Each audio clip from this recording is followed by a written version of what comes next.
అందరికీ నమస్కారం. రఘురామ్స్ గాంధీగిరి యూట్యూబ్ ఛానల్కి స్వాగతం, సుస్వాగతం. ఈరోజు మనం తీసుకున్నటువంటి అంశం మనిషిలో ఉన్నటువంటి భావోద్వేగాల్లో ప్రధానమైనటువంటివి కోపం కానీ బాధ కానీ ఏదైతే ఉన్నాయో వాటి గురించి మనం ఈరోజు మాట్లాడదాం. మనిషి పరిస్థితులకు అనుగుణంగా జరుగుతున్నటువంటి సంఘటనల్ని దృష్టిలో పెట్టుకొని తన యొక్క ప్రవర్తన మారుతూ ఉంటుంది, తను చేసేటటువంటి పనులు మారుతూ ఉంటాయి.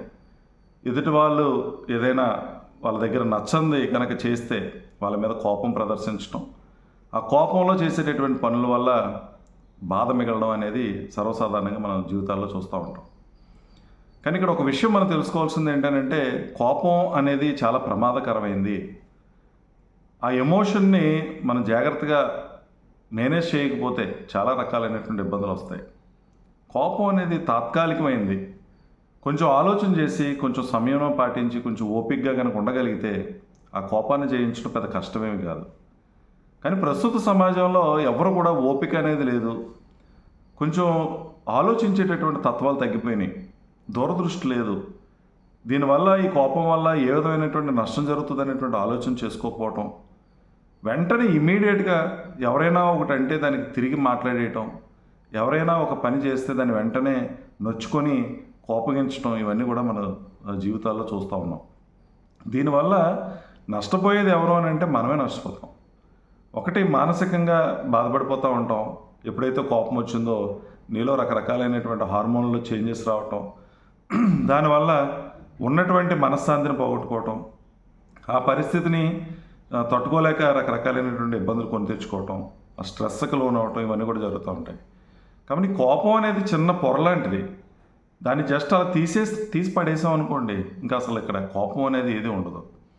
కాబట్టి కోపం అదుపు చేసుకోకుండా మన ప్రవర్తన కనుక విపరీతంగా ఉండి తర్వాత జరిగేటటువంటి పర్యవసానాలే మన బాధను మిగులుస్తూ ఉంటాయి. కోపంలో మాట అనడం, ఆ మాట వల్ల ఆ మాట వెనక్కి తీసుకోలేం. జీవితాంతం ఆ మాటని భరించినటువంటి అదేదే విన్నటువంటి వ్యక్తి బాధపడుతూనే ఉంటాడు. మనం కూడా ఏదో ఒక సమయంలో కోపం పోయిన తర్వాత అనవసరంగా నేను ఆ సమయంలో అలా ప్రవర్తించి ఉండకూడదు, అలా మాట్లాడి ఉండకూడదు అనేటువంటి బాధ కూడా మనకు కూడా ఉంటుంది. కాబట్టి కోపాన్ని కొంచెం నియంత్రించుకునేటువంటి ప్రయత్నం చేయండి. ఈ నియంత్రించుకోవాలంటే మనకు కొంచెం ఓపిక ఉండాలి, సహనం ఉండాలి. ఆ కోపం తగ్గిపోతుంది అనేటువంటి ఆ జ్ఞానం అనేది మనకు ఉండాలి. ఇప్పుడున్నటువంటి కోపం కొద్దిసేపటికి ఉండదు అనేటువంటి విషయాన్ని మనం గ్రహించగలిగితే, ఓపిక పట్టగలిగితే, సరే ఎదుటి వ్యక్తి అలా మాట్లాడాడు, కొంచెం చూద్దాం, ఆలోచిద్దాం అని అనుకోగలిగితే మన యొక్క ప్రతిస్పందన ఆ రకంగా ఉండదు. దానివల్ల మనకు బాధ మిగలదు. మరొకటి, బాధ గురించి మనం ఆలోచిస్తే బాధ ఎందుకు వస్తుంది? ఆ కోపం వల్ల మనం చేసినటువంటి పనుల వల్ల బాధ వస్తుంది. ఎవరినో తిడతాం, తిట్టిన తర్వాత సాయంత్రానికో మర్నాటికో మనకే అనిపిస్తుంది, ఇదేంటి మనం ఇలాగ ఆయన బాధ పెట్టాం, మనం బాధపడుతున్నాం, అప్పుడు ఎందుకు అలా అన్నాను అనేటువంటి బాధ మనకు మిగులుతూ ఉంటుంది. ఈ బాధ కలిగించినటువంటి గాయం ఏదైతే ఉందో, ఈ గాయం అంత సులువుగా మానదు. అది మచ్చ అలా ఉంటానే ఉంటుంది. ఏదో సందర్భంలో మళ్ళీ నువ్వు పలానా సమయంలో నువ్వు ఇలా అన్నావు, నువ్వు తిట్టావు, నన్ను కొట్టావు అనేటువంటిది కూడా వస్తూ ఉంటుంది. ఈరోజు చాలా రకాలైనటువంటి చట్టం దృష్టిలో తప్పులుగా నిలబడిపోయినవి, ఎవరైనా కొట్టేయడం కానీ, కేసులు అవ్వటం కానీ, ఈ కోపంలో మనం చేసుకోవటం వల్ల, మనం తొయ్యటం వల్ల, మనం కొట్టడం వల్ల ఎదుటి వ్యక్తి కొన్ని సందర్భాల్లో తగలకూడని చోట తగిలితే చనిపోతే నువ్వు ఒక పెద్ద తప్పిదం చేసినట్టుగా నేను తీసుకెళ్ళి జైల్లో పెట్టి మరి కోర్టులకు తిరిగేటటువంటి పరిస్థితి, బెయిల్ తెచ్చుకునే పరిస్థితి కూడా ఎందుకు వస్తుందని అంటే ఈ కోపాన్ని మనం నియంత్రించుకోలేకపోవటం వల్లే. తప్పు మనిషి చేస్తాడు, చేసినటువంటి తప్పుకి ఖచ్చితంగా శిక్ష కూడా అనుభవిస్తాడు. మనమెవరం శిక్ష వేయటానికి, మనమెవరం వాళ్ళని తిట్టడానికి, మనమెవరం వాళ్ళని కొట్టడానికి? కొంచెం ఓపిక, సహనం అనేది మనం అలవాటు చేసుకోవాలి. ఉజ్వలమైనటువంటి భవిష్యత్తులు ఉన్నాయి మనకి. ఈ కోపగించుకొని విపరీతంగా మనం ప్రవర్తించడం, కుటుంబంలో కూడా పెద్దని చిన్నని కూడా లేకుండా ఏదైనా చిన్న సంఘటన జరిగితే దాన్ని బేస్ చేసుకొని ఈరోజు తల్లిదండ్రుల మీద తిరగబడేటువంటి పిల్లలు ఉన్నారు. తల్లిని అయితే ఇంక చెప్పాల్సిన అవసరం లేదు, ఎలా ట్రీట్ చేయాలో అలా ట్రీట్ చేస్తున్నారు. చాలా దురదృష్టకరమైనటువంటి విషయం. ఈ మాటలు ఏవి కూడా మనం తిరిగి తీసుకోలేము. నువ్వు అనేసినటువంటి మాట, నీకు జన్మనిచ్చినటువంటి తల్లిదండ్రుల దగ్గర మన ప్రవర్తన ఎలా ఉండాలో, నీతో కలిసి పుట్టినటువంటి నీ సోదరులతోనూ సోదరిమణులతోనూ మనం ఎలా ఉండాలి అనేటువంటి విషయాన్ని మనం అవగాహన చేసుకోలేకపోతే, తెలుసుకోలేకపోతే రకరకాలైనటువంటి సమస్యలు వస్తూ ఉంటాయి. ఎక్కడైనా మనం పనిచేసే దగ్గర కూడా కొలీగ్స్ దగ్గర ఈ కోపాన్ని ప్రదర్శించేయటం, వాళ్ళ మీద విపరీతంగా ప్రవర్తించేయటం, మాట్లాడకుండా మానేయటం, కక్ష సాధింపుగా ఏదో ఒకటి చేయాలనేటువంటి ప్రయత్నం చేయటం, ఇవన్నీ కూడా వస్తాయి. మనం కూడా మన ప్రవర్తన ఎలా ఉందన్నది కూడా ఒకసారి చెక్ చేసుకోవాలి.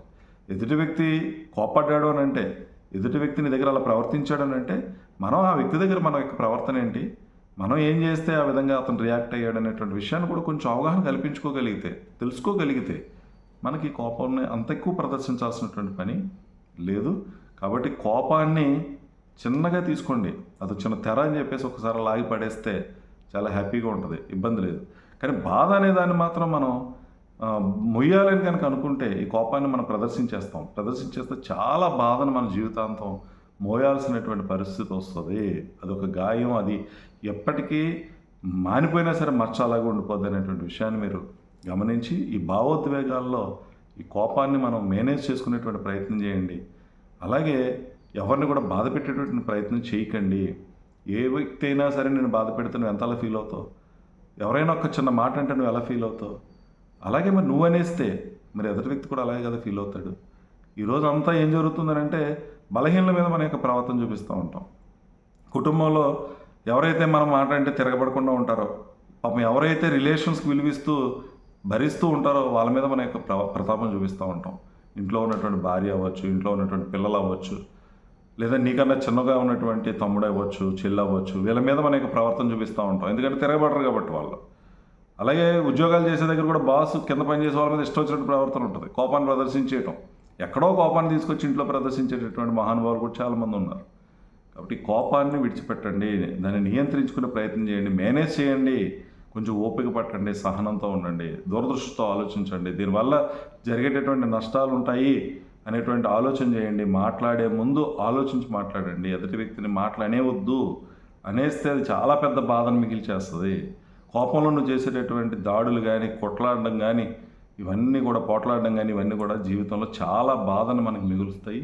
కాబట్టి చక్కగా కోపాన్ని నియంత్రించుకునే ప్రయత్నం చేయండి. కొంచెం ఓపిక సహనంతో ఉండేటువంటి ప్రయత్నం చేయండి. భావోద్వేగాలను మనం కంట్రోల్ చేసుకున్నప్పుడే మన జీవితం సుఖవంతంగా ఉంటుంది అనేటువంటి విషయాన్ని గ్రహిస్తారని మిమ్మల్ని అందరినీ కూడా కోరుతూ, ఓపికతో ఇంతవరకు ఈ వీడియోని విన్నటువంటి ప్రతి ఒక్కరికి పేరు పేరున ధన్యవాదాలు తెలియజేస్తూ సెలవు తీసుకుంటున్నాను.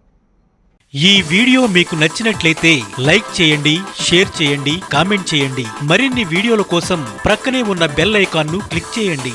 నా ఛానల్లో వచ్చే మరిన్ని ఇంట్రెస్టింగ్ వీడియోల కోసం సబ్స్క్రైబ్ చేయండి రఘురామ్స్ గాంధీగిరి యూట్యూబ్ ఛానల్.